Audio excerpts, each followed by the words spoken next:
तेव्हा माहिती होतं की आयुष्याचा टेक ऑफ इथूनच होणार? नाही, तेव्हा माहित नव्हतं, काहीच माहित नव्हतं. तेव्हा तुम्ही एकमेकांना बघितलं आणि मग त्याच्यानंतर मला जेव्हा कळलं की माझ्या बहिणीची मैत्रीण आहे, मग तिला सांगून तिचा नंबर तिच्याकडनं घेतला.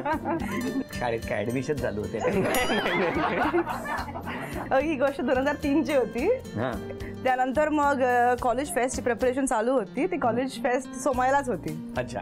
तर तेव्हा परत आम्ही एकदा भेटलो फेस्टिवल. हो, सोमया कॉलेजला. सोमया कॉलेज तुम्ही गेलात. पण त्या दिवशी जेव्हा त्यांना पहिल्यांदा बघितलं किंवा त्यांनी तुम्हाला पहिल्यांदा बघितलं, त्यानंतर सोमया कॉलेजला जाईपर्यंत तुमचा काही संवाद नाही? आमचं काही संवाद नव्हता. त्यावेळी एक मी तिच्याकडे नंबर घेतलेला होता आणि तिला मी मेसेज किंवा असं पाठवतो, पण खाली नाव नसायचं. तेव्हा फोन नवीन होता. तेव्हा काय फोन कसं काय मला जास्त माहित नाही. तेव्हा नवीन मला फोन दिला होता. त्यामुळे मी पप्पांना सांगितलं की असं अननोन नंबरवरून मला मेसेजेस येत आहेत. तर ते कदाचित पप्पांना सांगितलं? हो, तेव्हा असं आमचं सांगायचं. आमच्या घरी ओपन नव्हतं, मी मेसेज करतोय. मग पप्पाने त्याला फोन केला मग की कोण आहे बघायला, आणि मग जरा ओरडले. त्यांनी फोनवरती मी नाही, सॉरी रॉंग नंबर, मित्राचा नंबर आहे, काय माहिती नाही कोणी घेतलाय काय. नंतर ठीक आहे परत येणार नाही, कट केला.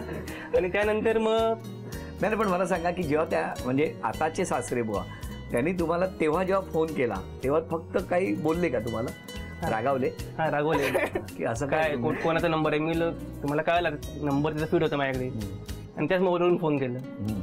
तो नहीं अंकल ये किसी और का नंबर है, मेरा दोस्त ने यूज किया रहेगा, मुझे मालूम नहीं. ऐसा कैसे तुम्हारा घर का पता तो नहीं अंकल. आणि मी कट करून टाकला फोन, सिम कार्ड काढून टाकला. सिम कार्ड काढलं, परत फोन नको यायला ना. मग आता खरी प्रेमाची सुरुवात कधी झाली, किंवा असा कुठला क्षण आहे की जेव्हा तुम्हाला वाटलं की हा आपल्या आयुष्याचा जोडीदार होऊ शकतो किंवा उत्तम लाईफ पार्टनर म्हणून त्याच्याबरोबर आपण संसार करू शकतो, असा क्षण कुठला तुमच्या बाबतीतला? जेव्हा आम्ही ग्रॅज्युअली भेटू लागलो, जेव्हा आमचा संवाद सुरू झाला, आम्ही बोलू लागलो, तेव्हा वाटलं की ग्रॅज्युअली की आम्ही दोघं सेमच आहोत. बहुतेक आमचा स्वभाव ऑलमोस्ट सेमच आहे. तर नंतर आम्ही बोलणं, मग ग्रुप बरोबर कॅफेमध्ये जाणं.